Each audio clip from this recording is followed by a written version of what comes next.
नमस्कार प्रिय विद्यार्थियों, आज के वीडियो के माध्यम से हम लोग चर्चा करेंगे होम साइंस के दूसरे पेपर से बनने वाले बहुत ही ज्यादा महत्वपूर्ण अति लघुत्तरीय, लघुत्तरीय और दीर्घोत्तरीय टाइप के प्रश्नों के बारे में। यह क्वेश्चंस आपकी परीक्षा में सीधे तौर पर आने वाला है। इससे पहले पेपर 1 का लेक्चर मैंने दिया था, आप लोगों ने उसको भी देखा होगा। ठीक है, तो पेपर 2 में आपको क्या पढ़ना होता है? पेपर 2 में आपको पढ़ना होता है research methodology and gender development. ठीक है, research methodology and gender development के बारे में आपको पढ़ना होता है। यानी कि रिसर्च मेथड माने क्या होता है? यानी रिसर्च माने होता है शोध या अनुसंधान कह सकते हैं। मेथोडोलॉजी माने होता है उसका मेथड, विधियां, यानी कि शोध की विधियां। एंड यानी और जेंडर डेवलपमेंट यानी लिंग विकास समझ सकते हैं। ठीक है, लिंग विकास कह सकते हैं इसको। तो इस तरीके से किस तरीके से महिलाओं का उत्थान हुआ, महिला सशक्तिकरण को लेकर के, या तमाम प्रकार के ऐसे टर्म्स आए जो तमाम प्रकार के आंदोलन चलाए गए ताकि महिलाओं को पुरुष के समान अधिकार मिले, और ऐसे तमाम प्रकार की चीजें आपको जेंडर डेवलपमेंट में पढ़ना होता है। और रिसर्च मेथोडोलॉजी में आपको जो रिसर्च से रिलेटेड तमाम प्रकार के तत्व, तमाम रिसर्च कैसे किया जाता है, क्यों किया जाता है, रिसर्च में कौन कौन से मेथड का प्रयोग करके हम रिसर्च करते हैं, जैसे साक्षात्कार, प्रश्नावली, अनुसूची, निदर्शन, दैव निदर्शन, ठीक है, प्रारूप, शोध विधियां, तमाम सारी शोध के चरण कौन कौन से होते हैं, यही सब आपको प्रश्न में आते हैं, पेपर में आते हैं प्रश्न। ठीक है, तो बीए 6 सेमेस्टर का यह लेक्चर है, महत्वपूर्ण लेक्चर है, 2025, 26, 27 सभी के लिए इंपॉर्टेंट है। ठीक है, चलिए, पिछले 2-3 वर्षों में परीक्षा में प्रश्न पूछे जाते रहे हैं। आइए देखेंगे कौन से क्वेश्चंस आपकी परीक्षा में आ सकते हैं। पहला क्वेश्चन आप देखिएगा बाबू, पहला प्रश्न आ चुका है, सर्वेक्षण शोध क्या है? सर्वेक्षण माने तो सर्वे, कहते नहीं कि भाई सर्वे करने के लिए आए थे, बहुत सारे लोग सर्वे करने के लिए, देखभाल करने के लिए आए थे, उसको पूरी जानकारी लेने के लिए आए थे। सर्वे माने सर्वेक्षण होता है, अंग्रेजी में सर्वे, हिंदी में सर्वेक्षण कहते हैं। तो रिसर्च में शोध, रिसर्च में या शोध में सर्वेक्षण एक विधि होती है, इसी को पूछा गया है क्या ये। देखिए, सर्वेक्षण शोध के अंतर्गत यह निश्चित किया जाता है कि कौन सा चर किस अन्य चर से किस रूप में किस सीमा तक संबंधित है, जुड़ा हुआ है। इस प्रकार चर माने होता है जैसे तमाम सारे डाटा, तमाम प्रकार की जानकारी किस दूसरे से एक दूसरे से संबंधित है, इस चीजों को जानकारी। इस प्रकार चरों की स्थिति तथा उनके संबंधों की स्थिति का सर्वेक्षण करना ही सर्वेक्षण शोध का मुख्य उद्देश्य होता है। तो ये होता है सर्वेक्षण शोध का मुख्य उद्देश्य या सर्वेक्षण शोध। अगला प्रश्न आपसे बन सकता है, तो यह अति लघुत्तरीय का क्वेश्चन है।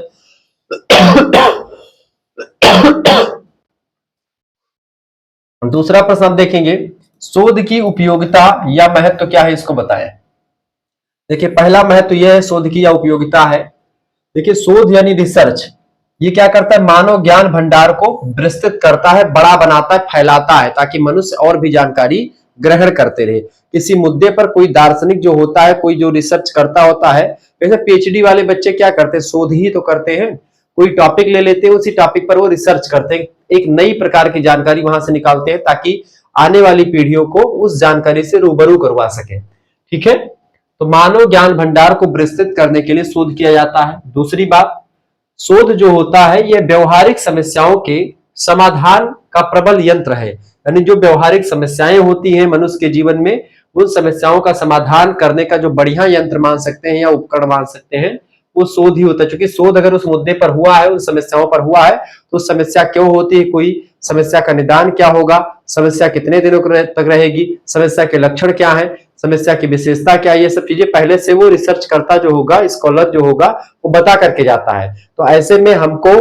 कहीं पर भागने और दौड़ने की जरूरत नहीं पड़ेगी, हम डायरेक्ट जो है रिसर्च वाला सिस्टम पढ़ेंगे और तुरंत जो है उस समस्या का समाधान निकाल लेंगे।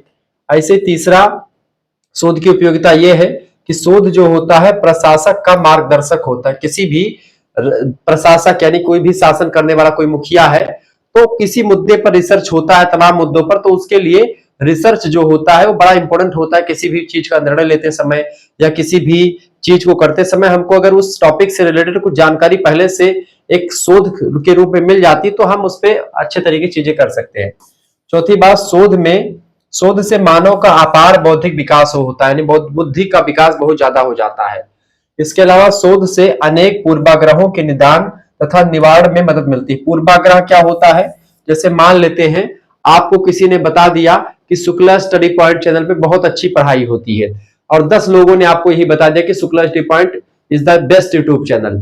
ठीक है, तो आपके दिमाग में बना है कि भाई शुक्ला स्टडी पॉइंट ही अच्छा चैनल है। क्लियर, ये बात आप ध्यान रखेंगे। तो ये आपके अंदर, या आपको कोई बता दे कि शुक्ला स्टडी पॉइंट बहुत बेकार है, वो सर जी, शुक्ला वाले जो सर जी हैं, शुक्ला सर बहुत बेकार पढ़ाते हैं, 2 कौड़ी का पढ़ाते हैं। अगर 20-25 लोग आपसे जाकर के ऐसे बता दे तो आपके दिमाग में मेरे प्रति एक जो है पैदा हो जाएगी, भाई ये बेकार है। जैसे मेरी वीडियो आएगी, आप बिना देखे जज कर लेंगे, बिना देखे उसको डिसलाइक मार देंगे, या उसको एक प्रकार से हटा देंगे वीडियो को, ठीक है, या नहीं देखेंगे। लेकिन जब कोई व्यक्ति आपसे बता देगा कि भाई मतलब कि आप देखो बहुत अच्छी है, तो आप उसको एक बार देखेंगे। यानी कहने का मतलब यह है कि किसी भी व्यक्ति के बारे में, किसी वस्तु के बारे में, किसी भी चीज के बारे में जब आपको तमाम प्रकार के, नाना प्रकार के व्यक्तियों से, तमाम प्रकार के व्यक्तियों से, अलग अलग व्यक्तियों से, या अलग अलग जानकारी, मतलब तमाम चीजों से सुनी सुनाई बातों पर आप विश्वास कर लेते हैं, जबकि उसका रियल में क्या चीज है उसको आप जांचते परखते नहीं है। बस कोई पूर्वाग्रह, पहले से किसी ने कहा है, बस उदाहरण बना ली कि भाई हाँ ये ऐसा ही है, तो वो चीजें होती पूर्वाग्रह।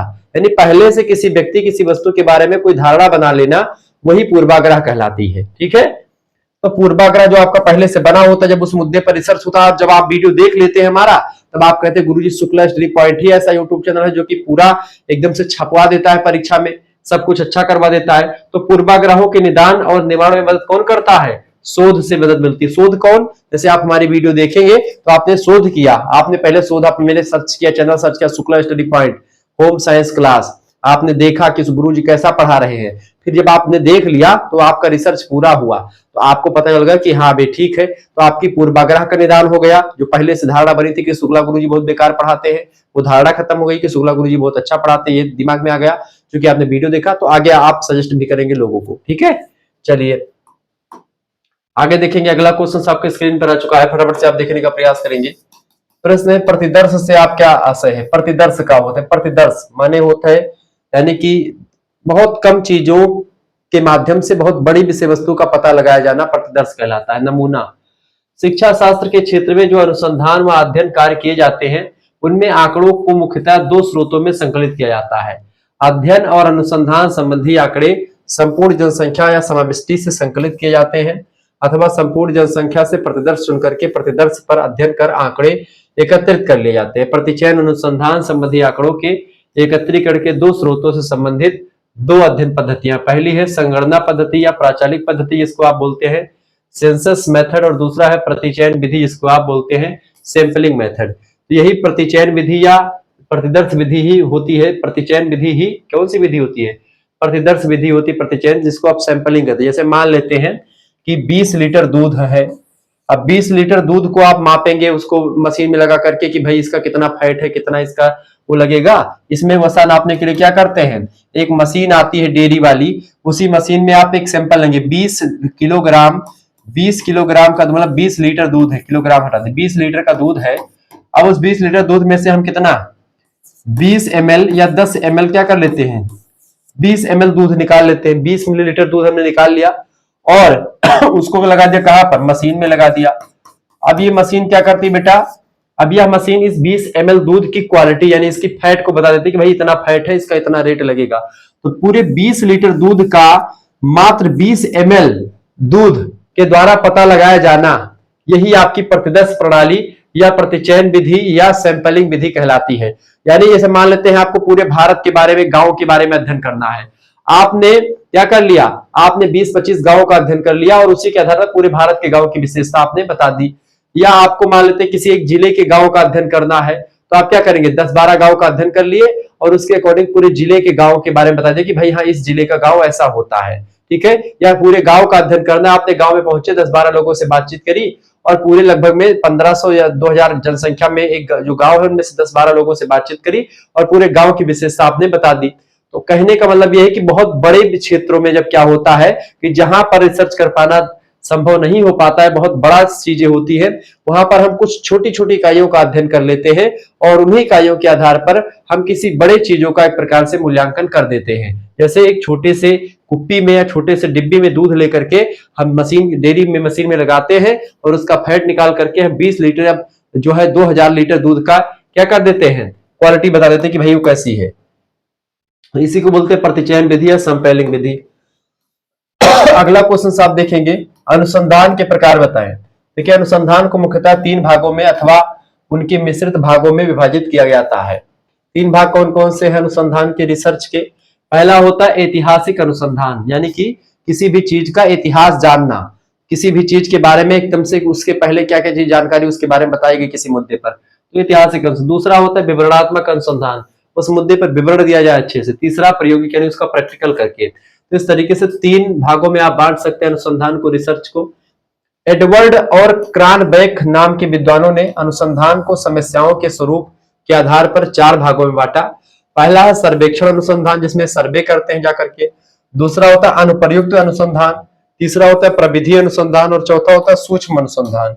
इस तरीके से रिसर्च के 4 प्रकार होते हैं समस्याओं के स्वरूप के अकॉर्डिंग अगर देखें तो। ठीक है, आगे देखेंगे।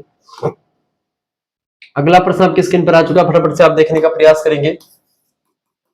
अगला प्रश्न, शोध समस्या के स्रोत बताइए। शोध समस्या के स्रोत इस प्रकार से हैं। पहला है प्रालेखीय स्रोत। देखिए, प्रालेखीय स्रोत क्या होता है? सरकारी और गैर सरकारी संस्थाओं के प्रतिवेदन, स्थानीय अखबारों के विवरण जो होते हैं, पहले से किसी मुद्दे पर लिखे होते हैं, वो सब कैसे स्रोत है? प्रालेखीय स्रोत हैं, जो सरकारी कागजात में, सरकारी कार्यालयों में या सरकारी समाचार पत्रों में लिखे हुए पहले से मौजूद है। जैसे मान लेते कोई रिसर्च करता है, किसी मुद्दे पर रिसर्च करना चाह रहा है, तो उसको स्रोत किसी कहीं ना कहीं से चाहिए कि भाई वो रिसर्च कैसे करेगा, किन आधारों पर रिसर्च करेगा। तो आधार कौन प्रदान करता है? तो आधार प्रदान करती हैं ये सरकारी संस्थाएं, इनके लेख जो उन मुद्दों पर लिखे गए हैं। तो प्रालेखीय लेख होता है, स्रोत होता है। शोध समस्या में अगला जो स्रोत होता है, दूसरा होता है व्यक्तिगत स्रोत।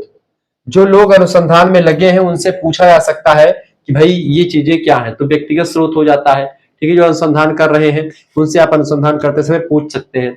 तीसरी बात, पुस्तकीय स्रोत। कुछ जैसे किसी मुद्दे पर आप रिसर्च कर रहे हो, जरूरी नहीं कि आपने ही, आप पहले व्यक्ति हो उस पर रिसर्च करने के लिए, किसी मुद्दे पर आपसे पहले बहुत सारे लोग रिसर्च करने आए होंगे, तो उनके द्वारा लिखे गए जो शोध मतलब ग्रंथ हैं, उन ग्रंथों का सहारा भी आप ले सकते हैं। तो वही पुस्तकीय स्रोत है। अनेक प्रकार की पुस्तकें, जर्नल्स, विश्व ज्ञान कोश, ये सब। ठीक है। चौथा होता है अनुसंधानकर्ता की जिज्ञासा, यानी कि व्यक्ति क्या जानना चाह रहा है। पांचवी बात अधूरा ज्ञान। छठा, ये सब क्या है? ये सब कहीं कहीं पे ये सब समस्या भी उत्पन्न करती है, सब समस्या, शोध समस्या भी उत्पन्न कर सकती है। ठीक है। अनुसंधानकर्ता का स्वयं का अनुभव, इसके अलावा परस्पर विरोधी अनुसंधान परिणाम। ठीक है। तो ये सब शोध समस्या के स्रोत हैं। और ज्ञान तथ्य की व्याख्या, अगर ये सब सही रहा, ठीक ठाक रहा तो बढ़िया है, नहीं ठीक रहा तो इसी में गड़बड़ी हो गई तो फिर दिक्कत हो जाती है। आगे देखेंगे। अगला क्वेश्चन आपके स्क्रीन पर आ चुका है, फटाफट से आप देखिएगा। बढ़िया क्वेश्चन से वीडियो को लाइक कर दीजिएगा, चैनल पर नए हैं तो सब्सक्राइब कर दीजिएगा।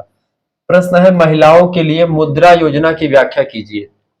महिलाओं के लिए मुद्रा योजना, हेडिंग डालेंगे और लिखेंगे कि सरकार के द्वारा प्रारंभ मुद्रा योजना उन महिलाओं को व्यक्तिगत स्तर पर मदद प्रदान करती है जो छोटे व्यवसाय, जैसे कोई महिला ब्यूटी पार्लर खोले है, ठीक है, कोई टेलरिंग इकाई यानी कि कोई सिलाई उलाई मशीन खोले है, मतलब सिलाई करवाती है, ट्यूशन सेंटर कोई महिला या लड़की खोली है, इसको चलाना चाहती है, ब्यूटी पार्लर चलाना चाहती है कोई लड़की, टेलरिंग मशीन यानी कि सिलाई सिखाना चाहती है, ट्यूशन सेंटर किसी को पढ़ाना चाहती है।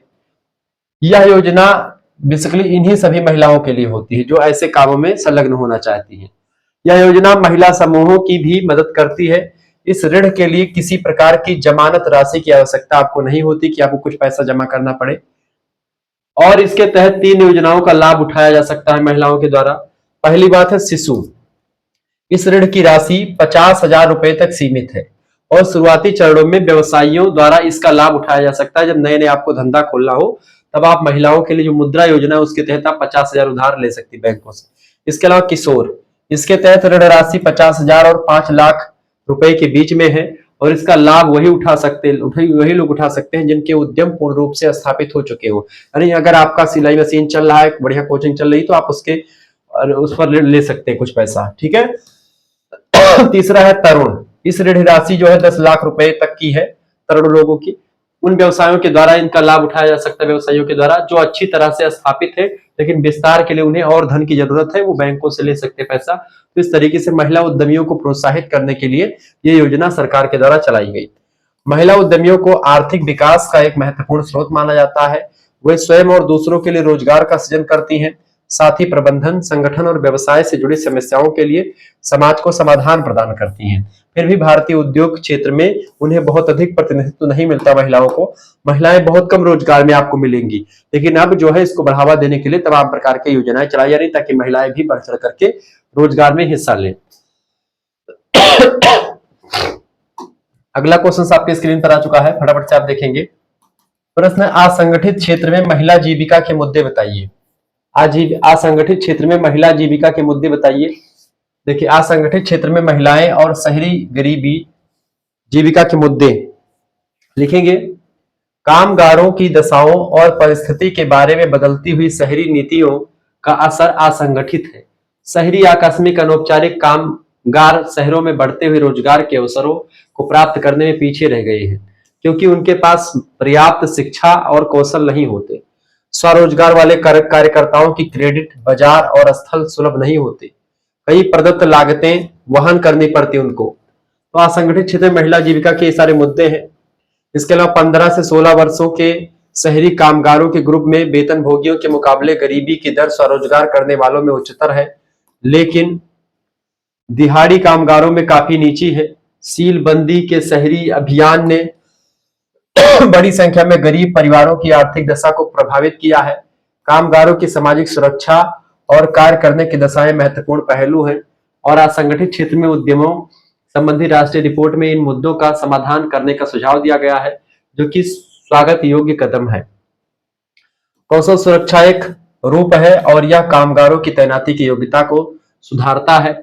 शहरी क्षेत्रों के लिए कौशल प्रशिक्षण की व्यवस्था करना लाभदायक होगा, जिससे कि शहरी कामगारों के नौकरी के अवसरों में संवर्धन होगा। इस तरीके से चीजें काम कर रही हैं। आगे देखेंगे, अगला प्रश्न आपके स्क्रीन पर आ चुका है, फटाफट से आप देखने का प्रयास करेंगे। प्रश्न आ चुका है, अनुसूची का क्या अभिप्राय है? अनुसूची किसे कहते हैं? अनुसूची प्रायः ऐसे प्रश्नों का समूह का नाम होता है, तमाम प्रश्नों का एक समूह होता है अनुसूची, जिसे एक साक्षात्कार करता है, यानी कि एक इंटरव्यू लेने वाला किसी अन्य व्यक्ति की स्थिति में पूछता है। ठीक है, जैसे मान लेते हैं और यह भरता है, यानी कि अनुसूची जो होती है वो एक क्वेश्चंस, कैसे आप देखते कपिल शर्मा लेकर के बैठते हैं चिट्ठा और सामने वाले गेस्ट से पूछते रहते हैं कि आप ये बताएं। बहुत सारे इंटरव्यू जो होते नहीं है उसमें साक्षात्कार होता है, इंटरव्यू माने साक्षात्कार। उसमें बैठ करके 2 सोफा होता है, उसमें बैठ करके पूछते हैं एक दूसरे से कि भाई आप क्या चाहते हैं। बेमतलब का चीजें होती है, उसमें कोई उसका अर्थ नहीं निकलता है।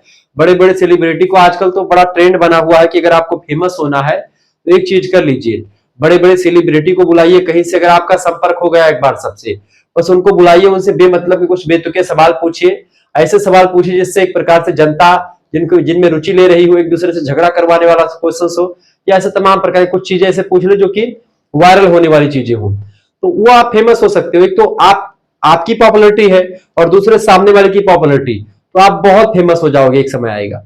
ठीक है, क्योंकि इससे क्या होता है, पॉडकास्ट जिसको आप कह सकते हैं कि भाई पॉडकास्ट वाला जो होता है, आजकल तमाम पॉडकास्ट जैसे होता नहीं कि भाई एक दोहा चला था बहुत पहले कि कहा था, मतलब कि क्या नाम था, सूर्य सूर्य तुलसी शशि उडगन केशव दास, अब के कभी खद्योत सम जहां तहां करत प्रकाश। ठीक इसी प्रकार से, यानी कि अब के कभी जैसे जुगनू की भांति है, दुप से जलते दप से बुता जाते हैं। ठीक है, ऐसे ही आजकल के ये पॉडकास्टर हैं, मतलब कि ये किसी को भी उठा करके किसी को भी हीरो बनाते हैं, किसी को भी उठा करके उसको विलन बनाते हैं। ठीक है, आप समझ रहे होंगे चीजें। तो कहीं ना कहीं पे चीजें होती हैं कि भाई पॉडकास्ट वही होता, तो इसमें क्या होता है, कुछ क्वेश्चंस पहले उनके बारे में रिसर्च करते हैं, गूगल से इधर उधर से डाटा इकट्ठा करते हैं, तमाम टीम होती है उनकी। अब उसको इकट्ठा करते, पूरा एक चिट्ठा बना लेते हैं, लिख लेते हैं, और सामने वाले से फिर पूछते हैं कि भाई ये ऐसा है या ऐसा है क्या नहीं, ये सब चीजें पूछ लेते हैं। तो यही होता है आपका अनुसूची। प्रश्नावलियों के 2 दोष या सीमाएं लिखिए। देखिए, दोष या सीमाएं। प्रश्नावली प्रणाली पूर्ण रूप से पक्षपात पर आधारित मानी जाती है। प्रश्नावलियों की एक अन्य सीमा यह भी है कि पद्धति का उपयोग शिक्षित लोग जो होते हैं उन्हीं के द्वारा किया जा सकता है, अशिक्षित लोग जो है प्रश्नावली का उपयोग नहीं कर सकते। तो प्रश्नावली थोड़ी सी एक प्रकार से शिक्षित वर्गों के लिए है। प्रश्नावली और अनुसूची में 2 अंतर बताएं। देखिए, प्रश्नावली के आधार पर विशालतम अध्ययन संभव होता है। प्रश्नावली के आधार पर आकर बड़े से बड़े मुद्दे पर आप जो है कर सकते हैं अध्ययन, जबकि अनुसूचियों के आधार पर गहनता अध्ययन संभव नहीं है, मतलब कि गहनता से अध्ययन नहीं संभव है। दूसरी बात, अनुसूची के उत्तर संक्षिप्त होते हैं। अनुसूची जो होती है, शेड्यूल जो होता है, उसके उत्तर बहुत छोटे छोटे होते हैं, आप देखते हैं क्विक टाइप के, जबकि प्रश्नावलियों के उत्तर जो होते हैं विवरणात्मक होते हैं, खूब विस्तार से लिखे जाते हैं। ये अंतर आपसे पूछा जा सकता है, ध्यान रखेंगे। आगे देखेंगे, अगला क्वेश्चन आपके स्क्रीन पर आ चुका है, फटाफट से आप देखिएगा। प्रश्न आ चुका है, प्रश्नावली की विश्वसनीयता को प्रभावित करने वाले प्रमुख कारकों के नाम बताइए। देखिए, प्रमुख कारक, पहली बात तो गलत प्रश्न, दूसरा पक्षपातपूर्ण निदर्शन, तीसरा अंतरों से अविश्वसनीयता। ये सब कहीं ना कहीं पे क्या है, प्रश्नावली की विश्वसनीयता को प्रभावित करने वाले प्रमुख कारक हैं। गलत प्रश्न कभी कभी पूछ लेते हैं लोग, पक्षपातपूर्ण निदर्शन कभी कभी हो जाता है, और कभी कभी जो है अंतरों से अविश्वसनीयता हो जाती है, तो ये सब उसके कारक है। अगला प्रश्न, एक अच्छी प्रश्नावली की दो मुख्य विशेषताएं क्या हो सकती हैं। पहली बात, एक अच्छा प्रश्नावली यानी क्वेश्चनर कहते हैं अंग्रेजी में, तो प्रश्नावली में स्पष्ट, सरल और प्रेरणादायक प्रश्नों को भरा जाता है, यानी कि जो दूसरों को मोटिवेशन देने वाले प्रश्न हो, ऐसे प्रश्नों को रखें जो सरल प्रश्न हो और जो स्पष्ट हो, ताकि सामने वाले को समझ में तुरंत आ जाए। दूसरी बात, प्रश्नावली प्रश्नों की एक सूची होती है। क्या होती है, प्रश्नों की सूची होती है, जिसमें सामाजिक घटना संबंधी प्रश्नों का संकलन भी किया जा सकता है। तो ये दो विशेषताएं आप लिख सकते हैं। अगला क्वेश्चन से, प्रतिवेदन लेखन क्या होता है। प्रतिवेदन को अंग्रेजी में क्या बोल सकते हैं, रिपोर्ट कह सकते हैं। देखिए, प्रतिवेदन लेखन शोध अध्ययन का एक महत्वपूर्ण और अंतिम चरण जो होता है वो होता है प्रतिवेदन। इसके लिए बहुत अधिक कौशल और दक्षता की जरूरत, मतलब बहुत अधिक टैलेंट और स्किल्स की जरूरत होती है आपको रिपोर्ट यानी कि प्रतिवेदन लिखते समय। इसके अंतर्गत विषय वस्तु का तार्किक विश्लेषण, संदर्भ ग्रंथ सूची और अन्य अध्ययन सामग्री के स्रोतों को शामिल किया जाता है कि हमने जो है इन ग्रंथों का सहारा लिया शोध के दौरान, हमारा शोध ऐसे है, इसको फायदा हो सकता है, हमने शोध के दौरान ये किया। एक पूरा विवरण जो होता है जो है शोध के दौरान का, वो आप एक रिपोर्ट के रूप में प्रस्तुत करते हैं। ठीक है, तो रिपोर्ट जो होता है उसी को क्या बोलते हैं बेटा, प्रतिवेदन कहते हैं। अगला क्वेश्चन आप देखिएगा, प्रश्न है, अनुसंधान रिपोर्ट के मूल अवयव कौन से हैं। अवयव माने होता है फैक्टर, उसके तत्व। ठीक है, तो बताएं, अनुसंधान रिपोर्ट के मूल अवयव है। देखिए, अनुसंधान रिपोर्ट के 5 मूल अवयव बताए गए हैं। पहला है स्पष्ट शीर्षक, दूसरा है साहित्य का पुनरावलोकन, तीसरा है अनुसंधान अभिकल्प, चौथा है विश्लेषित आधार सामग्री और पांचवा है निष्कर्ष। ये 5 जो है मूल अवयव है किसके, अनुसंधान रिपोर्ट के, रिसर्च रिपोर्ट के अनुसंधान प्रतिवेदन के। क्या क्या, शीर्षक, सबसे पहली बात जो आपने जो रिसर्च किया उसका स्पष्ट शीर्षक हो, साहित्य का पुनरावलोकन दोबारा से करना, अनुसंधान अभिकल्प विश्लेषित आधार पर सामग्री हो आपकी, और निष्कर्ष हो एक लास्ट में कि भाई इससे क्या क्या होगा। आगे देखते हैं अनुसंधान अभिकल्प क्या होता है। अनुसंधान अभिकल्प, देखिए, जिस सूक्ष्म नमूने से अनुसंधानकर्ता ने काम किया है उसको स्पष्ट करने और व्याख्या हेतु जो है अनुसंधान अभिकल्प दिया जाता है। अनुसंधान अभिकल्प को मैं अगर आपको अपनी भाषा में समझाऊं तो जैसे मान लेते हैं आपने कोई काम करना शुरू किया, जैसे मान लेते मैं पढ़ाने के लिए आया, अब पढ़ाने से पहले मैंने एक साचा तैयार किया होगा, तो वो साचा जो होता है उसी को बोलते हैं प्रारूप। ठीक है, यानी किसी भी चीज को रफ कार्य, प्रारूप यानी रफ कार्य। जैसे कोई पत्र हमको लिखना है, तो पत्र लिखने से पहले पत्र कैसे लिखना है, पत्र में क्या क्या लिखना है, पहले हम डिसाइड करेंगे कि उसका एक क्या बनाएंगे, साचा बनाएंगे, एक प्रारूप बनाएंगे। ठीक है, इसके बाद फिर पत्र लिखेंगे। अब पत्र लिखने के बाद में जब वो रिपोर्ट तैयार होगा उसका प्रतिवेदन के दौरान, हम देखते हैं कि आखिरकार जो प्रारूप में जो जो चीजें हमने सेट की थी कि हमको ऐसे ऐसे काम करना है, क्या हमारा पत्र वो काम पूरा कर रहा है कि नहीं कर रहा है।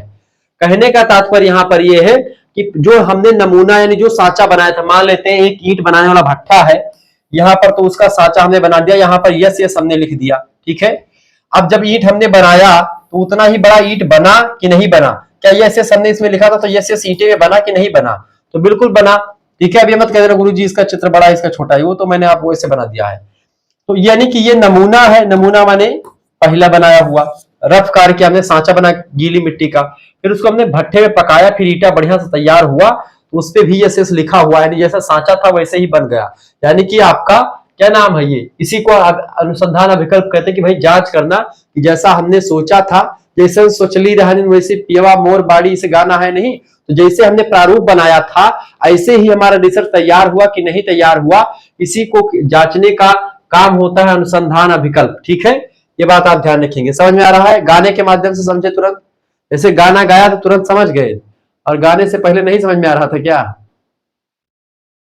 चलिए, तो ये सब चीजें बेटा, तो बेकर के अनुसार अगर देखें तो अनुसंधान रिपोर्ट के आधार पर उन्होंने कहा तो ये देखिए, जिस अनुसंधान नमूने के अनुसंधान मतलब जिस जिस सूक्ष्म नमूने से अनुसंधानकर्ता ने कार्य किया है उसको स्पष्ट करने और व्याख्या करने हेतु होता है, या अध्ययन प्रयुक्त विधि, अवधारणात्मक प्रतिदर्श, निदर्श, प्रकल्पना तथा आधार सामग्री संग्रहण की विधि आदि का वर्णन हो सकता है। ठीक है, बेकर ने 6 प्रकार की अनुसंधान रिपोर्ट बताई है। पहला, पुस्तक रूप में प्रसारण करना। ठीक है। दूसरा, प्रायोजित अनुसंधान रिपोर्ट। तीसरा, व्यवसायिक जर्नल में प्रकाशन हेतु रिपोर्ट। चौथा, व्यवसायिक श्रोता समूह के समक्ष प्रस्तुत करने हेतु रिपोर्ट। यानी रिपोर्ट अलग अलग चीजों के लिए, अलग अलग लोगों के लिए अलग अलग हो सकती है। पाठ्यक्रमों के लिए शोध पत्र, मास मीडिया के लिए तैयार किए गए पत्र जाल। ठीक है, तो सब तमाम चीजें हो सकती है, अलग अलग लोगों को दिखाने के लिए अलग अलग रिपोर्ट तैयार की जा सकती है। अगला प्रश्न आप देखिएगा,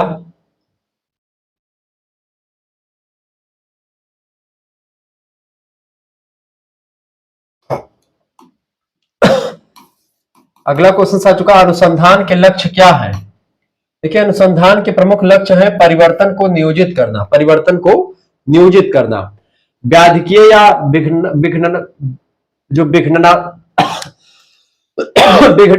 विघटनात्मक परिस्थितियां होती है उनको नियंत्रित करना और सुधार व कल्याण को आगे बढ़ाने के लिए अनुसंधान का लक्ष्य होता है। अनुसंधान किसी भी चीज को आगे बढ़ाने के लिए, शोध जो होता है किसी भी मुद्दे पर अच्छी पकड़ या वैज्ञानिकता प्रदान करने के लिए की जाती है।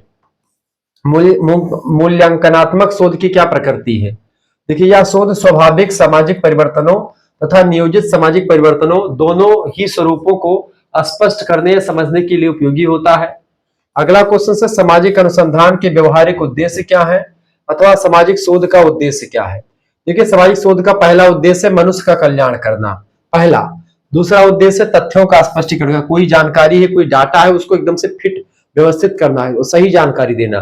तीसरा, सामाजिक नियंत्रण, यानी समाज पर कंट्रोल करना और भविष्यवाणियां करना कि भविष्य में क्या हो सकता है। शोध के द्वारा ही हो सकता है भाई, शोध करते बड़े बड़े रिसर्च हुआ है तभी तमाम यंत्र बने हैं, उसके द्वारा बताया जाता है कि भाई पानी कब बरसेगा, कैसे बरसेगा, कितना धूप रही, कितना तापमान होगा, ये सब कैसे पता चल रहा है? क्योंकि इस पे रिसर्च हुआ है, तमाम यंत्र बनाए गए, तो इससे भविष्यवाणियां की जा सकती है। सामाजिक योजनाओं को बनाने में सहायता भी करता है जो शोध होता है, तो शोध के सारे उद्देश्य हो सकते हैं। आगे देखते, पद्धति से आप क्या समझते हैं? पद्धति यानी मेथड, अंग्रेजी में पद्धति को मेथड कहते हैं, अथवा पद्धति क्या है? देखिए, पद्धति वैज्ञानिक खोज के अंतर्गत परस्पर निर्भर प्रक्रियाओं के स्पष्टीकरण तथा मूल्यांकन से रिलेटेड होती है। अगला क्वेश्चन आप देखेंगे, वैज्ञानिक पद्धति अथवा वैज्ञानिक धारणा स्पष्ट कीजिए। देखिए, सामाजिक अनुसंधान में वैज्ञानिक धारणा का अनुसरण किया जाता है। अनुसंधानकर्ता अपने कार्य का प्रारंभ वैज्ञानिक पद्धति से ही करता है। इसमें वस्तुनिष्ठता, सत्यापनशीलता, निश्चितता और भविष्यवाणी का गुण पाया जाता है, ये ध्यान रखिएगा। ठीक है, आगे देखते हैं, अगला क्वेश्चन आपके स्क्रीन पर आ चुका है। प्रश्न, भैया प्रविधि क्या है? प्रविधि का क्या अभिप्राय है, स्पष्ट कीजिए, अथवा प्रविधि क्या है? देखिए, प्रविधियों के अंतर्गत वे विशिष्ट तरीके सम्मिलित होते हैं जिनके द्वारा समाजशास्त्री अपने तथ्यों को अथवा सांख्यिकीय विश्लेषण को एकत्रित और क्रमबद्ध कर सकते हैं या करते हैं। प्राक कल्पना का निर्माण किस लिए किया जाता है? तो प्राक कल्पना अनुसंधान कार्य की आधारशिला होती है, इसी के लिए बनाया जाता ताकि हमको लीक से हम हट ना जाए, यानी कि हमको क्या करना है, कैसे करना है, पहले से एक साचा बना लेते हैं ताकि उसी साचे के आधार पर हम आगे बढ़े, भटक ना जाए मार्ग से। इसके लिए प्राक कल्पना का निर्माण होता है। तो प्राक कल्पना अनुसंधान कार्य की आधारशिला है तथा प्राक कल्पना की जांच के लिए अनुसंधान कार्य किया जाता है। सामाजिक अनुसंधान का प्रथम चरण क्या है? सामाजिक अनुसंधान का प्रथम चरण होता है क्या भैया? विषय का चुनाव करना, यानी किस मुद्दे पर आपको रिसर्च करना, पहले ये चूज करना ही पहला चरण होता है अनुसंधान का या रिसर्च का। अगला क्वेश्चन आ चुका है, प्रतिदर्श से आप क्या समझते हैं अथवा निदर्शन से आप क्या समझते हैं? आप प्रतिदर्श बोलो, निदर्शन बोलो, सैंपलिंग बोलो, बात एक ही है। देखिए, प्रतिदर्श या निदर्शन में प्रक्रिया या विधि होती है जिसके द्वारा एक निश्चित संख्या में व्यक्तियों, इकाइयों और अवलोकनों को एक विशिष्ट समग्र में से जांच पड़ताल के लिए पृथक यानी अलग कर लिया था, एक सैंपल निकाले से मैंने दूध का उदाहरण दिया था, पूरा मैंने आपको बताया नहीं था, तो वही चीजें हैं का चयन किया जाता है। गुडे और हार्ट ने निदर्शन की परिभाषा करते हुए कहा कि एक निदर्शन जैसा कि नाम से स्पष्ट है किसी विशाल संपूर्ण का छोटा सा एक प्रतिनिधि होता है। जैसे 20 लीटर दूध में 200 मतलब कि 20 ml 20 लीटर दूध में से 20 ml दूध निकाल करके हम क्या करते हैं, पूरे 20 या 200 लीटर दूध का क्वालिटी बता देते हैं। पूरे गांव का अध्ययन करने के लिए हम 10-12 लोगों का अध्ययन करके पूरे गांव के अध्ययन के बारे में बता देते हैं कि पूरे गांव की विशेषता क्या है। ठीक है, यही चीज होती है आपकी पथदर्श। अगला प्रश्न है अन्वेषणात्मक शोध प्ररचना को परिभाषित कीजिए। अन्वेषणात्मक माने होता है खोजबीन वाला। अन्वेषणात्मक शोध प्ररचना में किसी सामाजिक प्रघटना के कारणों की खोज की जाती है कि भाई कोई घटना कैसे घटी, उसका क्या कारण रहा, समस्या के चुनाव के बाद उपकल्पना निर्धारित करने के लिए इस प्रकार के अनुसंधान प्ररचना का आवश्यकता पड़ती है कि भाई कोई घटना क्यों घटित हुई उसके कारण को जानना। ठीक है, और कैसे घटित हुई पूरी जानकारी इसमें दी जाती है। अगला क्वेश्चन आपकी स्क्रीन पर आ चुका है, फटाफट से आप देखिएगा। प्रश्न डेटा संग्रहण क्या है, उदाहरण दीजिए। डेटा माने होता है आंकड़ा, जानकारी। ठीक है, तो डेटा संग्रह एक पूर्व निर्धारित व्यवस्थित तरीके से प्रासंगिक चर पर जानकारी एकत्रित करने और विश्लेषित करने की प्रक्रिया है। प्रासंगिक चर क्या होता है बेटा, प्रासंगिक चर क्या होता है, फटाफट से आप बताने का प्रयास करेंगे। प्रासंगिक चर क्या होता है, देखिए प्रासंगिक चर की अगर बात करें, एक मिनट, प्रासंगिक चर जो होता है इसका मतलब होता है जो फेमस हो, जो एक प्रकार से जनता पसंद करती हो, ताकि कोई विशिष्ट शोध प्रश्नों का उत्तर दे सके, परिकल्पनाओं का परीक्षण कर सके और परिणामों का आकलन कर सके। इसके लिए डेटा का इकट्ठा किया था, जानकारी इकट्ठा की ताकि किसी भी मुद्दे पर हम अच्छे तरीके से जानकारी दे पाए। ठीक है, डेटा संग्रह या तो गुणात्मक या मात्रात्मक हो सकता है। उदाहरण के रूप में एक कंपनी अपने उत्पादों और सेवाओं को बेहतर बनाने के लिए ऑनलाइन सर्वेक्षण और सोशल मीडिया मॉनिटरिंग के माध्यम से ग्राहकों की प्रतिक्रिया को एकत्रित कर सकती है। अगला क्वेश्चन आपकी स्क्रीन पर आ चुका, फटाफट से आप देखने का प्रयास करेंगे। प्रश्न प्रश्नावली क्या है, देखिए सामान्य रूप से प्रश्नावली का अर्थ प्रश्नों के उत्तर प्राप्त करने की उस प्रणाली से है जिसमें एक पत्रक, प्रारूप या प्रपत्र का उपयोग किया जाता है जिसे उत्तरदाता स्वयं भरता है, वो प्रश्नावली होती है। उत्तरदाता इसमें जो होता है, उत्तर देने वाला, वो स्वयं प्रश्नों के उत्तर को लिखता है। क्लियर। अगला क्वेश्चन से आंकड़े को परिभाषित किया। आंकड़ा क्या होता है, डाटा। किसी वस्तु अथवा प्रणाली के विषय में गुणात्मक यानी क्वालिटी उसकी और उसकी मात्रा यानी कि क्वांटिटी, तो क्वालिटी और क्वांटिटी के तथ्यों को सांख्यिकी भाषा में जो है हम आंकड़ा कहते हैं। जानकारी जो उसकी गुण है, उसकी क्वालिटी है, उसकी जो क्वांटिटी है किसी भी वस्तु की, किसी भी प्राणी की, किसी भी चीज की, उसी को एक प्रकार से कहा जाता है। ठीक है, ये बात आप ध्यान रखेंगे। सांख्यिकी में आंकड़ों से तात्पर्य किसी वस्तु अथवा प्राणी की किसी विशेषता के गणितीय मान से होता है। किसी प्राणी, किसी व्यक्ति की क्या विशेषता है, उसका गणितीय मान ही डाटा या आंकड़ा कहा जाता है। सामान्य रूप से किसी वस्तु या प्राणी के विषय में प्राप्त सूचनाओं या जानकारी तथा तथ्यों को ही आंकड़ा या डाटा कहते हैं। इन्हीं डाटाओं के, इसी डाटा के अकॉर्डिंग हम क्या करते हैं, जानकारी इकट्ठा करते हैं और उसके बाद में उसका सारणी करते हैं, उसको हम बांटते हैं और उसके बाद में रिसर्च करते हैं। अगला क्वेश्चन आ चुका, साक्षात्कार क्या है, इंटरव्यू कहते हैं अंग्रेजी में साक्षात्कार को। साक्षात्कार का आशय अनुसंधानकर्ता के द्वारा उन व्यक्तियों से मिलता है जो अनुसंधान की समस्या से रिलेटेड होते हैं। मानवेंद्र नाथ बसु कहते हैं कि एक साक्षात्कार को कुछ विषयों को लेकर के व्यक्तियों के आमने सामने का मिलन कहा जाता है, यानी कुछ विषयों पर दो टीम बैठती है, ठीक है, वही उसका रिसर्च करते हैं।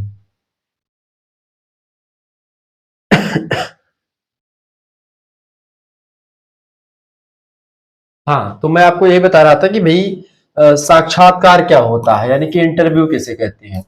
तो मानवेंद्र नाथ राय मतलब मानवेंद्र नाथ बसु कहते हैं कि एक साक्षात्कार को कुछ विषयों को लेकर के व्यक्तियों के आमने सामने का मिलन कहा जा सकता है। ठीक है, पीबी यंग कहते हैं कि साक्षात्कार को ऐसी क्रमबद्ध पद्धति के रूप में माना जा सकता है जिसके द्वारा एक व्यक्ति दूसरे व्यक्ति के आंतरिक जीवन में थोड़ा थोड़ा या बहुत मतलब थोड़ा बहुत कल्पनात्मक रूप से प्रवेश भी कर जाता है कि सामने वाला का व्यक्तित्व कैसा है, उसके उसका बोलने का ढंग कैसा, उसके अकॉर्डिंग उसके व्यक्तित्व का निर्धारण भी हो जाता है जो कि उसके लिए सामान्यतः तुलनात्मक रूप से अपरिचित है। गुडे और हार्ट कहते हैं कि मौलिक रूप से साक्षात्कार सामाजिक अंतर क्रिया की एक प्रक्रिया होती है। साक्षात्कार माने इंटरव्यू, हम किसी व्यक्ति की जानकारी किसी व्यक्ति से किसी मुद्दे पर जानकारी प्राप्त करते हैं किसी भी सिचुएशन में। अगला क्वेश्चन आ चुका है, साक्षात्कारकर्ता के प्रकार बताएं। देखिए साक्षात्कारकर्ता को दो मुख्य भागों तथा अनेक उपभागों में विभाजित किया जा सकता है। देखिए पहला होता है संरचित साक्षात्कार, ठीक है, दूसरा होता है असंरचित साक्षात्कार, तीसरा होता है व्यक्तिगत साक्षात्कार, चौथा होता है सामूहिक साक्षात्कार, पांचवा होता है आकस्मिक साक्षात्कार और छठवां होता है पूर्व व्यवस्थित साक्षात्कार। ये 6 टाइप के साक्षात्कार आपके होते हैं, ठीक है। अब यहां पर जो असंरचित साक्षात्कार होता है वो वो भी 4 प्रकार का होता है, ठीक है। पहला होता है केंद्रित साक्षात्कार, दूसरा होता है उपचार संबंधी साक्षात्कार, तीसरा होता है अनिर्देशित साक्षात्कार और चौथा होता है पुनरावृत्ति साक्षात्कार। तो ये साक्षात्कार के ये 4 प्रकार होते हैं किसके, असंरचित साक्षात्कार के। ये साक्षात्कार के एक प्रकार से 2 मुख्य भाग है इसके, एक संरचित साक्षात्कार और एक असंरचित साक्षात्कार। लेकिन इसके बाद में भी ये 3-4 और भी हैं आपके, और इसके उपभाग भी कई सारे हैं। क्लियर, आगे देखिएगा। अगला क्वेश्चन आ चुका है, समानवीकरण का क्या आशय है। समानवीकरण क्या होता है, रिसर्च के लास्ट में होता है एक शोधकर्ता जब अपनी थीसिस को एक प्रकार से क्या करता है, जब एक साक्षात्कारकर्ता जो होता है बेटा वो अपनी थीसिस को एक प्रकार से पब्लिश करता है, तो वह एक प्रकार से वो क्या करता है, वह समानवीकरण कहलाता है। जब अपने उसको नियम को बताता है, नियम को, रिसर्च को, अपने जो उसने थीसिस बनाई है, जो रिसर्च किया जिस मुद्दे पर, उस मुद्दे पर वह व्यक्तिगत राय रखता है या उस मुद्दे के बारे में बताता है, तो वही चीजें होती हैं आपकी समानवीकरण। समानवीकरण में सामाजिक शोधकर्ता यह ज्ञात करने का प्रयास करता है कि प्रतिदर्श पर जो हमने सोचा था वो मिला कि नहीं मिला, प्राप्त परिणाम की सीमा तक उस संपूर्ण जनसंख्या पर लागू होते हैं जिस संपूर्ण जनसंख्या से प्रतिदर्श का चयन हमने किया था, क्या वह पूरा सटीक है कि नहीं है। इन्हीं सभी चीज की जांच जो है समानवीकरण के द्वारा की जाती है। अर्थात वह यह जानने का प्रयास करता है कि रिसर्च स्कॉलर कि उसके अध्ययन से प्राप्त जो परिणाम है, जो जानकारी हमको मिली है अध्ययन के द्वारा, जो उसको मिली है जानकारी, क्या वह उस समूह विशेष तक ही सही है या फिर अध्ययन परिणाम संपूर्ण समाज या जनसंख्या के लिए भी सही हो सकता है। यानी कि वो एक जांचने का प्रयास करते हैं कि जितना हमने अध्ययन किया था केवल उन्हीं समूहों पर लागू है या फिर उसके बाहर भी समूहों पर लागू होता है। तो उसका एक नियम बनाता है, एक सिद्धांत देता है, मोहर लगाता है कि हाँ ये इस पर भी लागू है और उस पर भी लागू है, अगर नहीं लागू है तो क्यों नहीं लागू है, और इस पर लागू है तो क्यों लागू है, इसकी डिटेल में जानकारी देता है। तो वही चीज होती है बाबू, क्या वही चीज होती है आपकी समानवीकरण। अगला क्वेश्चन आपकी स्क्रीन पर आ चुका है, बहुस्तर प्रतिदर्श क्या होता है। बहुस्तर प्रतिदर्श हेडिंग डालेंगे, लिखेंगे, इसमें निदर्शन के चुनाव की प्रक्रिया कई स्तरों से होकर के गुजरती है, इसलिए इसे बहुस्तरीय प्रतिदर्श कहा जाता है। क्या होता है, निदर्शन का चुनाव जो होता है, यानी कि जो सैंपल हम निकालते हैं उस सैंपल निकालने की प्रक्रिया कई स्तरों से होकर के गुजरती है, इसीलिए इसको बहुस्तरीय निदर्शन कहते हैं। इस निदर्शन का प्रयोग बहुत थोड़े अध्ययन क्षेत्र से निदर्शन चुनने के लिए किया जाता है। यह दैव निदर्शन और संस्तारित प्रतिदर्श का सम्मिलित रूप होता है। इसमें पहले स्तर पर संपूर्ण क्षेत्र को कुछ सजातीय क्षेत्रों में बांट लेते हैं कि भाई कुछ क्षेत्र एक ही जैसे हैं, एक ही जैसे दिख रहे हैं, एक ही जैसे हैं, एक ही जैसे विशेषताओं वाले हैं, उनको एक एक कैटेगरी में बांट लेते हैं। फिर दूसरे स्तर पर क्या करते हैं, प्रत्येक क्षेत्र में कुछ गांव या शहर को चुन लिया जाता है, यानी कि मान लेते ए क्षेत्र कोई है, कोई बी क्षेत्र है और कोई सी क्षेत्र है, तो जितने बी क्षेत्र है सब एक जैसे हैं, सी वाले एक जैसे हैं, डी वाले एक जैसे हैं। अब बी ए से मान लेते हैं हमने क्या निकाला, ए से मतलब 1 2 3 4 क्षेत्र इसमें थे, 5 6 7 8 क्षेत्र इसमें थे, 9 10 11 और 12 क्षेत्र इसमें थे।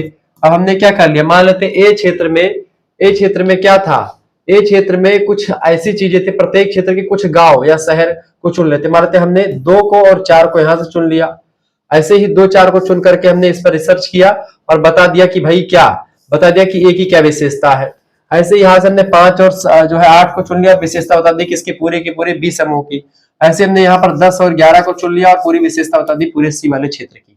ठीक है, यानी कि कुछ गांव या शहर को चुन लिया जाता है और फिर तीसरे स्तर पर प्रत्येक गांव या शहर से कुछ परिवारों को दैव निदर्शन प्रणाली से चुना जाता है। फिर चौथे स्तर पर प्रत्येक परिवार से एक सदस्य का चयन करते हैं और दैव प्रदर्शन प्रणाली से किया जाता है। इस तरीके से ये होता है आपका, ठीक है। आगे देखेंगे, अगला क्वेश्चन आपके स्क्रीन पर आ चुका है। बढ़िया क्वेश्चन से परीक्षा की दृष्टि से ऐसे ही प्रश्न आपकी परीक्षा में आते रहते हैं। प्रश्न एसबीआई, एसबीआई का मतलब क्या होता है? स्टेट बैंक ऑफ इंडिया, ठीक है। State bank of India SBI को कहते हैं। स्त्री शक्ति योजना 2024 के विषय बताएं, यानी किसके क्या विषय, किस पर एक प्रकार से किस विषय पर स्त्री शक्ति योजना 2024 में लाई गई। देखिए, स्टेट बैंक ऑफ इंडिया के साथ मिलकर के केंद्र सरकार और एसबीआई स्त्री योजना का आरंभ जो है किया गया। केंद्र सरकार और स्टेट बैंक ऑफ इंडिया ये दोनों ने मिलकर के क्या किया है, जो स्त्रियां हैं उनके लिए व्यवस्था कुछ करी है, वही व्यवस्था के बारे में आपसे पूछा गया है। इस योजना के माध्यम से क्या होगा कि देश की महिलाओं को आत्मनिर्भर यानी कि सेल्फ डिपेंडेंट और सशक्त बनाने के लिए आर्थिक सहयोग उनको दिया जाएगा बैंकों के द्वारा। इस योजना का लाभ देश की उन सभी महिलाओं को प्रदान किया जाएगा जो अपना खुद रोजगार स्थापित करना चाहती है, यानी कि कोई धंधा करना चाहती है, कोई रोजगार स्थापित करना चाहती महिलाएं, उन महिलाओं को पूंजी देना या उन महिलाओं को एक प्रकार से शुरुआती दौर में उनको कुछ पैसा उधार देना ताकि वो अपने जो है स्टार्टअप शुरू कर सके, कुछ कर सके, ठीक है, ताकि महिला को भी रोजगार मिल सके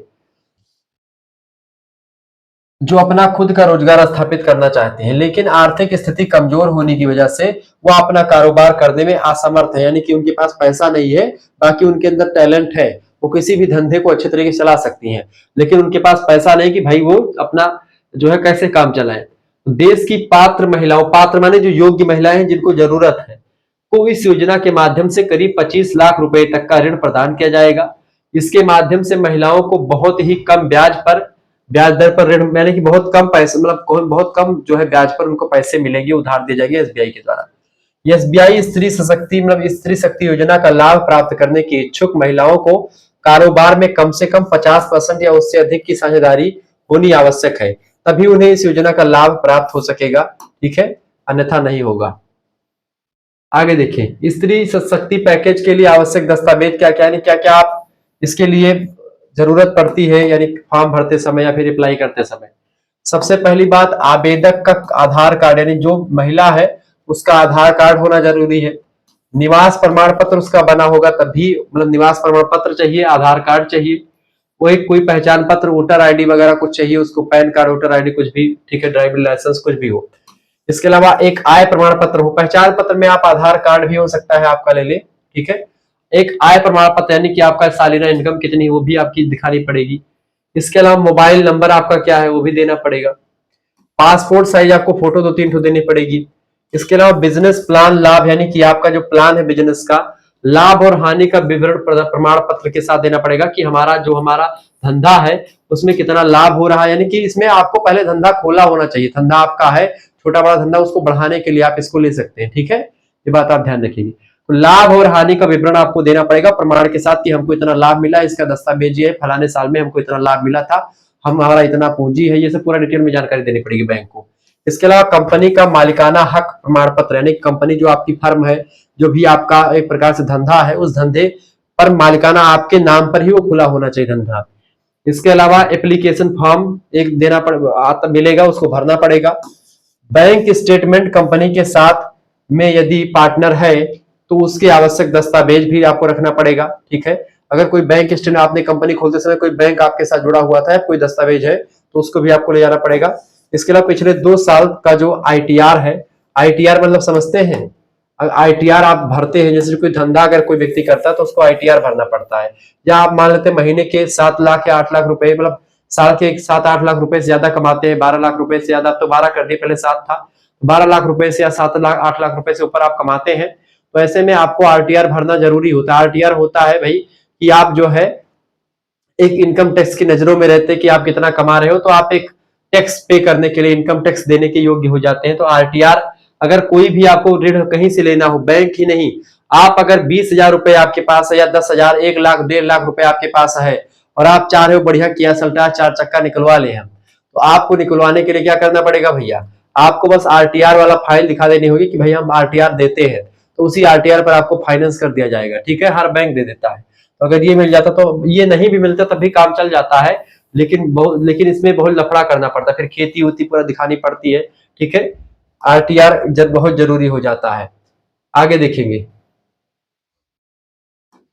अगला क्वेश्चन आ चुका है, प्रतिचयन के उद्देश्य बताइए। प्रतिचयन का उद्देश्य देखिए, समस्त समष्टि का अध्ययन ना करके केवल कुछ ही विशेष इकाइयों का ही जो है चयन करना ही प्रतिचयन होता है। यानी पूरा डिटेल में से क्या मैंने आपको बताया था कि वही 100 लीटर दूध है, अब क्या 100 लीटर दूध की क्वालिटी आप बैठ करके नापोगे क्या? नहीं नाप पाओगे ना, इसलिए हम एक कुप्पी में थोड़ा सा निकालेंगे, पूरी जानकारी ले लेंगे, तो वही आपका प्रतिचयन होता है।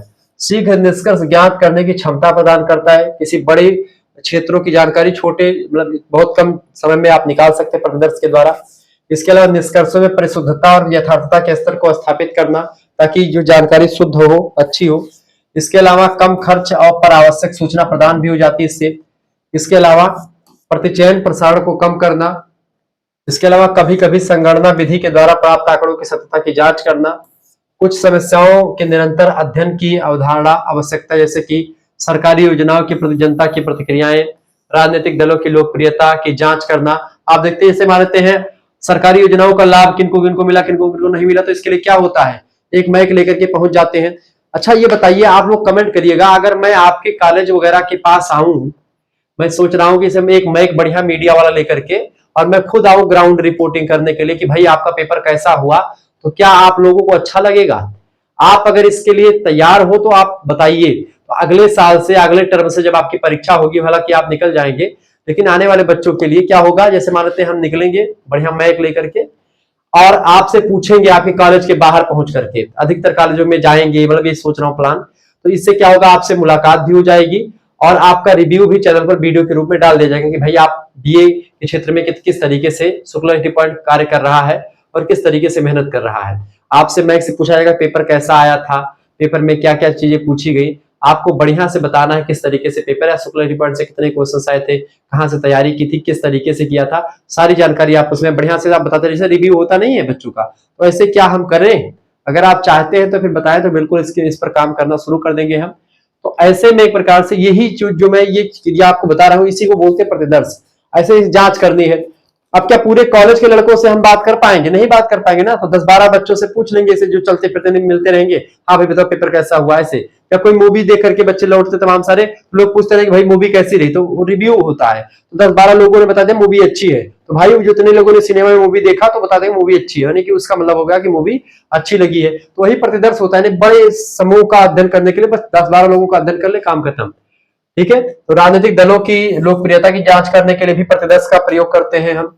इसके अलावा चुनावों के समय में जनमत यानी जनता ने किसको किसको वोट दिया है, किस दिशा में रुझान है, कितने रुझान ये आ रहे हैं, रुझान वो आ रहे हैं, तो रुझान कैसे आते हैं?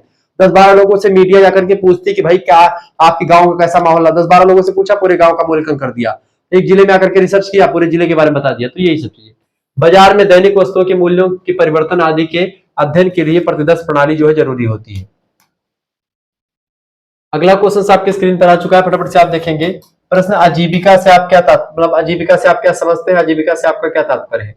देखिए आजीविका का अर्थ लिखेंगे, आजीविका का तात्पर्य विशेष तौर पर भली भांति पैसा कमा करके स्वयं का भरण पोषण करना होता है, ताकि हम अपना पैसा कमा ले, ताकि हम अपना पेट पालन कर पाए और अपने परिवार का भी पेट पालन करवा पाए। आजीविका तथा निर्वाह का मतलब न केवल पैसा कमाना और जीवित रहना है, बल्कि जीवन यापन के लिए सही तौर तरीका होना भी जरूरी है। दीर्घकालिक आजीविका पद्धति, जिसको आप SLA कहते हैं, दीर्घकालिक आजीविका पद्धति गरीब लोगों की आजीविका पद्धति को समझने का एक तरीका होता है और इस पद्धति का इस्तेमाल विकास की नई गतिविधियों की योजना और मौजूदा गतिविधियों का आजीविका में योगदान का आकलन करने के लिए किया जाता है।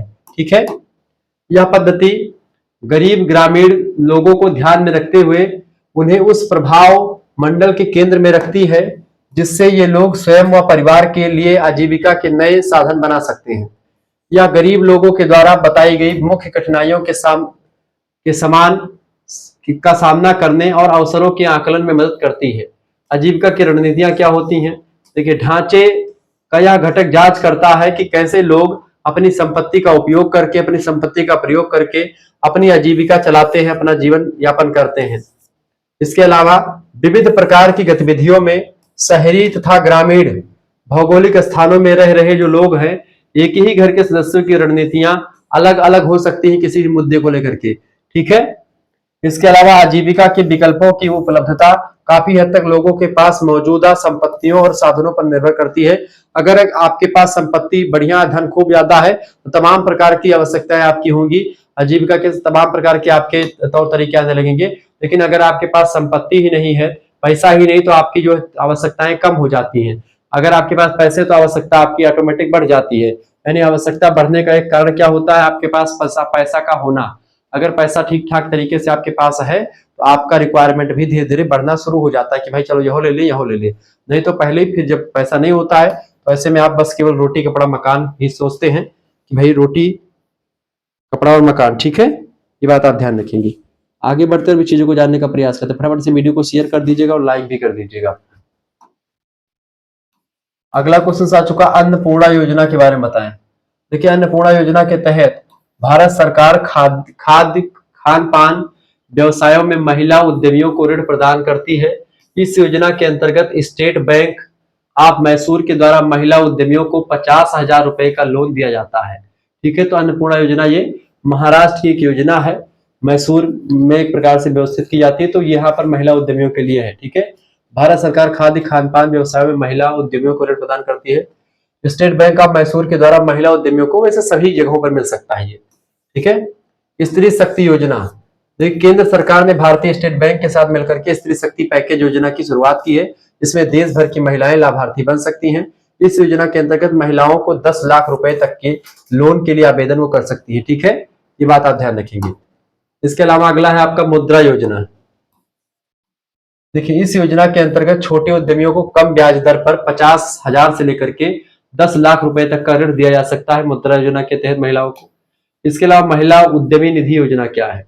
देखिए, यह योजना पंजाब नेशनल बैंक यानी पीएनबी के द्वारा महिला उद्यमी निधि योजना दी जाती है, और भारतीय लघु उद्योग विकास बैंक, जिसको आप सिडबी कहते हैं, सिडबी और पीएनबी के द्वारा ये महिला उद्यमी निधि योजना चलाई जा रही है। इस योजना के तहत अधिकतम 10 लाख रुपए की ऋण राशि जो है प्रदान की जा सकती है महिलाओं को, जो है कोई कारखाना, कोई चीज स्थापित करने के लिए। अगला क्वेश्चन आ चुका है, उद्यमियों के प्रकार। देखिए, उद्यमियों के 4 प्रकार हैं। पहला है नवनिर्माणी उद्यमी, दूसरा है अंगीकारी या नकलकारी उद्यमी, तीसरा है फैबियन उद्यमी, और चौथा है यथास्थिति ड्रोन उद्यमी। ठीक है, तो ये सब उद्यमियों के प्रकार हैं। अगला क्वेश्चन आ चुका है, महिला उद्यमी की परिभाषा दीजिए। देखिए, भारत सरकार के अनुसार महिला उद्यमी उस उद्यमी को कहा जाता है जो किसी उपक्रम की स्वामी होते हुए उसका नियंत्रण करती है तथा उपक्रम की पूंजी में 51% का अंश धारण की हुई है, तथा उपक्रम में कार्यरत महिला कर्मचारियों की संख्या न्यूनतम 51% हो। अतः एक महिला उद्यमी व्यवसाय को आरंभ करती है तथा उसका गठन और संचालन करती है। अन्य विकसित देशों की तुलना में भारत जैसे विकासशील देशों में सृजनशील उद्यमियों की संख्या नगण्य के बराबर है। ठीक है, यानी कि बहुत कम है। आगे देखेंगे, अगला क्वेश्चन आपकी स्क्रीन पर आ चुका है। प्रश्न है भैया, प्रश्न महिला उद्यमियों के कार्य बताएं। देखिए, संभावनाओं की खोज, दूसरा अनिश्चितता और जोखिम, तीसरा नवसृजन का जन्म, चौथा समन्वय प्रशासन एवं नियंत्रण, पांचवा देखभाल एवं पथ प्रदर्शन। ये महिला उद्यमियों के कार्य हैं, ये बात ध्यान रखिएगा। अगला क्वेश्चन आ चुका है, राष्ट्रीय महिला कोष। ये क्या है? राष्ट्रीय महिला कोष हेडिंग डालेंगे, लिखेंगे इस कोष की स्थापना कब हुई थी? 1993 में। जो निर्धन महिलाएं हैं, गरीब महिलाएं हैं, जिनकी कोई पहुंच वित्तीय संस्थानों तक नहीं होती है, उनको ऋण की सुविधा नहीं, उनको जो है कर्जा देने के लिए, उचित ब्याज दरों पर उपलब्ध कराने के लिए ऋण की व्यवस्था की गई है। योजना में ऊपर की प्रक्रिया लागतें बहुत कम है, ऋण बहुत सरल तरीके से उपलब्ध कराए जा सकते हैं, कोई कठिनाई, कोई ज्यादा एक प्रकार से दौड़ धूप की बात इसमें नहीं होती है। ठीक है, आगे देखेंगे, अगला क्वेश्चन आपके स्क्रीन पर आ चुका है, फटाफट से आप देखने का प्रयास करेंगे। प्रश्न, पाठ्यक्रमों के लिए शोध पत्र। ये कुछ विद्वान शोध पत्र लिखते हैं जो पाठ्यक्रम में निर्धारित विषयों पर कक्षा में छात्रों के साथ चर्चा के लिए होते हैं। ये शोध पत्र गहन और साक्ष्यों पर आधारित होते हैं। इन पत्रों में जहां संभव हो साक्ष्य और उदाहरण भी होने चाहिए, चर्चा की पुनरावृत्ति यहाँ पर नहीं होनी चाहिए। तो पाठ्यक्रम के लिए शोध पत्र इस तरीके से तैयार कर सकते हैं। अगला क्वेश्चन है, अनुसंधान प्रतिवेदन की प्रारंभिक सामग्री क्या होती है? अनुसंधान प्रतिवेदन यानी कि आपको अगर अनुसंधान की रिसर्च रिपोर्ट तैयार करनी है, तो ऐसे में आप जो आपने रिसर्च किया उसकी रिपोर्ट बनानी है। सबसे पहली बात, आप एक मुख्य पृष्ठ लिखेंगे, स्वीकृति पत्र लिखेंगे, प्राकथन लिखेंगे, वस्तु सारणी लिखेंगे, सारणी सूची बनाएंगे और चित्र सूची भी इसमें होनी चाहिए। इसके अलावा अगला है अनुसंधान प्रतिवेदन का मूल भाग क्या है। पहला मूल भाग होता है ये प्रारंभिक सामग्री, ये हो गई। मूल भाग क्या है अनुसंधान प्रतिवेदन का, रिसर्च रिपोर्ट का। पहली है प्रस्तावना, दूसरी अध्ययन की विधि क्या है, तीसरी सारणीय प्रस्तुतिकरण और विश्लेषण तथा व्याख्या आपने कैसे की है, सारांश और क्या निष्कर्ष निकाला। ये सब अनुसंधान प्रतिवेदन के मुख्य भाग होते हैं। इन सब से मिलकर के प्रस्तावना से लेकर के निष्कर्ष तक का आपका पूरा प्रक्रिया या पूरा जो सिस्टम होता है वही रिपोर्ट कहलाता है, वही प्रतिवेदन कहलाता है। आगे देखेंगे, अगला क्वेश्चन आ चुका है। प्रश्न अनुसंधान विषयक प्रतिवेदनों का वर्गीकरण कीजिए। अनुसंधान विषयक जो प्रतिवेदन है उनका वर्गीकरण देखिए। अनुसंधान प्रबंध एक होता है, एक होता है अनुसंधान लघु प्रबंध, एक होता है अनुसंधान प्रकार, इसके अलावा अनुसंधान प्रतरक, अनुसंधान टीप, ये सब अनुसंधान विषयक प्रतिवेदनों का प्रकार है, वर्गीकरण है। अगला क्वेश्चन आप देखेंगे, एक रिपोर्ट की विशेषताएं बताएं। दीर्घ उत्तरीय में, लघु उत्तरीय में प्रश्न आ सकता है। ये एक रिपोर्ट की क्या विशेषताएं है। देखिए पहली विशेषता यह है एक रिपोर्ट की, एक प्रतिवेदन की व्यवस्थित व्यवस्थाएं। एक रिपोर्ट तथ्यों की एक व्यवस्थित प्रस्तुति है, इसे एक निश्चित और व्यवस्थित तरीके से तैयार किया जाना चाहिए। सबसे पहली बात व्यवस्थित व्यवस्था होती है ये। दूसरी बात उद्देश्य और निष्पक्ष। एक रिपोर्ट जो है हमेशा वस्तुनिष्ठ और निष्पक्ष होना चाहिए, यानी जो है वो है, यानी कि इसमें लाग लपेट की बात नहीं होती, कुछ जो है वो है, यानी स्पष्ट बातें होती हैं, वस्तुनिष्ठ बातें होती, निष्पक्ष होता है, किसी की तरफ झुका हुआ नहीं रहता। रिपोर्ट में सत्यता होनी चाहिए बिल्कुल, और इसमें भय और पक्षपात से मुक्त होना चाहिए। किसी से डर करके किसी का बड़ाई, किसी से डर करके किसी की बुराई नहीं करनी चाहिए, यानी इसमें निष्पक्ष होकर के जो बातें उसका यथावत चित्रण प्रस्तुत करना चाहिए। इसके अलावा तथ्यात्मक जानकारी। एक रिपोर्ट में तथ्यात्मक जानकारी नहीं, फैक्चुअल नॉलेज होना चाहिए। फैक्चुअल नॉलेज अगर होगा तभी एक रिपोर्ट अच्छा माना जाता है। रिपोर्ट में अगर बस केवल हवा हवाई में आप बात बोलते तो वो अच्छा नहीं माना जाता है। रिपोर्ट में घटनाओं, अभिलेखों, अनुसंधान और तथ्यों पर आधारित होनी चाहिए ताकि लोग उसको पढ़ें तो विश्वास करें। ठीक है, कोई भी रिपोर्ट या कोई भी चीज एकदम घटना का यथावत वर्णन करता है। व्यवसायिक उद्देश्य। हालांकि जीवन के हर क्षेत्र में रिपोर्ट तैयार की जाती है, फिर भी एक व्यवसायिक रिपोर्ट को एक व्यवसायिक उद्देश्य की पूर्ति करती हुई प्रतीत होनी चाहिए। जिस उद्देश्य से रिपोर्ट लिखी गई है उस उद्देश्य को वो एक प्रकार से पूरा करती हो, तो एक ऐसा रिपोर्ट ही ऐसे तैयार किया जाता है। अगला क्वेश्चन आपके स्क्रीन पर आ चुका है, रिपोर्ट का प्रस्तुतिकरण क्या है।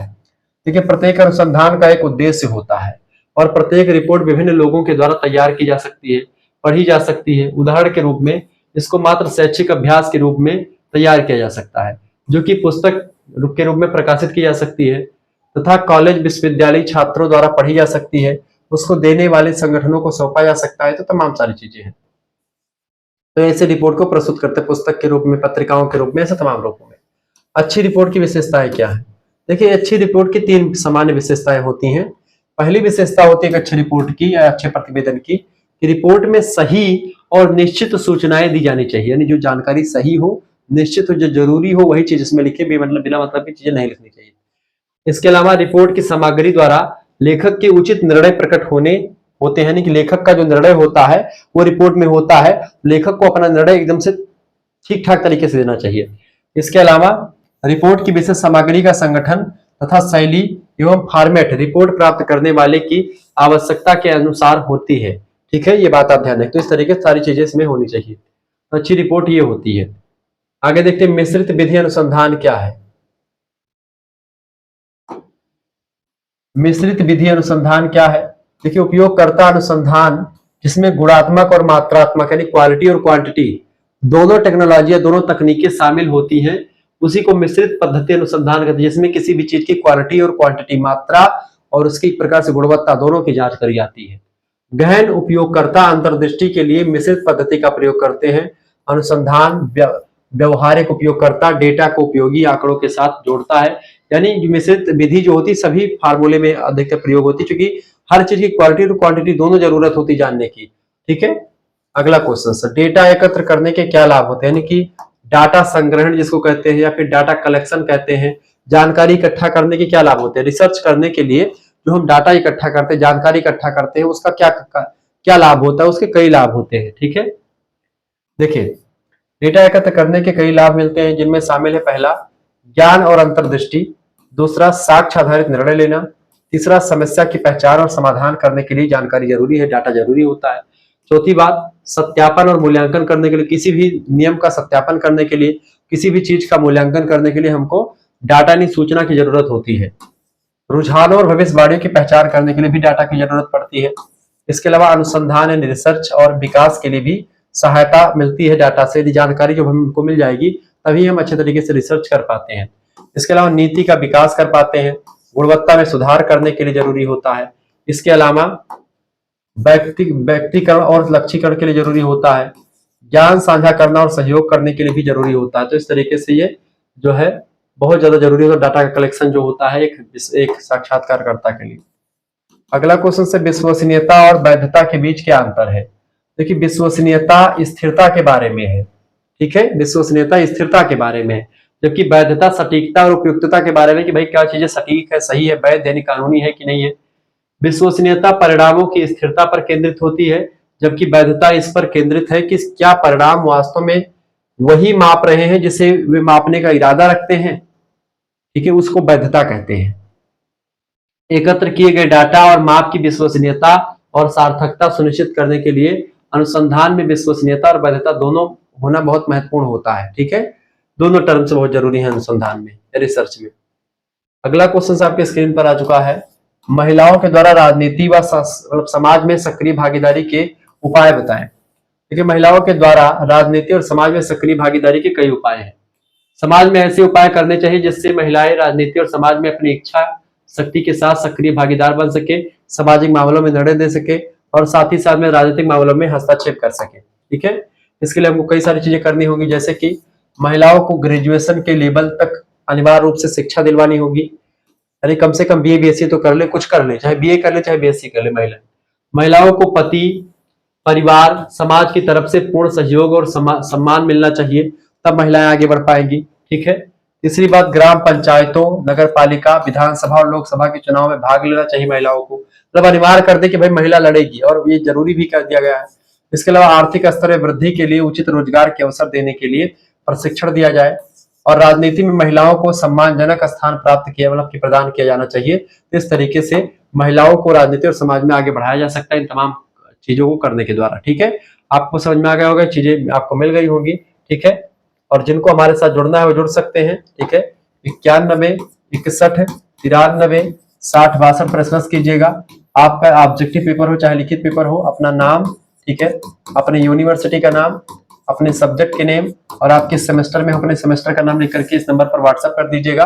आपके पास एक स्कैनर भेजेंगे, उसी पर आपको मात्र 100 रुपए फीस जमा कर देनी होगी और पीडीएफ मिल जाएगा इसका, ठीक है। सभी सब्जेक्ट का आपको पीडीएफ मिल जाएगा बेसिकली। अगर केवल एक सब्जेक्ट का पीडीएफ चाहिए तो 50 रुपीज लगेंगे और बाकी सभी सब्जेक्ट का चाहिए तो 100 रुपए फीस लगेगी। को करिकुलर से लेकर के सारे सब्जेक्ट का आपको मिल जाएगा। इससे पहले आपका पेपर 1 का मैंने दिया था गृह विज्ञान होम साइंस का 6 सेमेस्टर के बच्चों के लिए, डायटेटिक्स एंड थेरेप्यूटिक न्यूट्रिशन, आहार विज्ञान और चिकित्सीय पोषण, ये आपका है। आपको बता दूं कि ये लेक्चर जो है आपकी परीक्षा के लिए बहुत ही ज्यादा महत्वपूर्ण है और ये पेपर 1 ये है, पेपर 2 ये है, दोनों वीडियो आपकी हो चुकी है। और आपको बता दूं कि ये 2026-2027 की परीक्षाओं के लिए भी बहुत ज्यादा महत्वपूर्ण होने वाला है। 2025 में परीक्षा आप दे रहे हो, 26 में दे रहे हो, 27 में दे रहे हो, 28 में दे रहे हो, उन सभी में लेक्चर आएगा सभी विश्वविद्यालयों के, चाहे राम मनोहर लोहिया हो, वीर बहादुर सिंह पूर्वांचल हो, महात्मा गांधी काशी विद्यापीठ हो, ठीक है, या ऐसे और तमाम प्रकार के विश्वविद्यालय है आपके, जैसे चौधरी चरण सिंह मेरठ विश्वविद्यालय हो गया, महाराजा सुहेलदेव आजमगढ़ विश्वविद्यालय हो गया, जनरल चंद्रशेखर बलिया विश्वविद्यालय हो गया, जिनकी परीक्षा लिखित होती है उन सभी के लिए लेक्चर बहुत महत्वपूर्ण है। ऑब्जेक्टिव वालों के लिए भी लेक्चर आते रहते हैं, ध्यान रखेंगे, यानी ऑब्जेक्टिव लिखित दोनों टाइप की तैयारी होती है। 2026 के लिए भी कोर्स लेना तो आप ज्वाइन हो सकते हैं, ठीक है। धन्यवाद, मिलते हैं नेक्स्ट वीडियो, तब तक के लिए जय हिंद जय भारत। आप सभी का बहुत बहुत धन्यवाद। हमारे से जुड़ने के लिए इसी प्रकार से अपना प्यार हमेशा बनाए रखेंगे। बहुत बहुत धन्यवाद बेटा, बहुत बहुत धन्यवाद।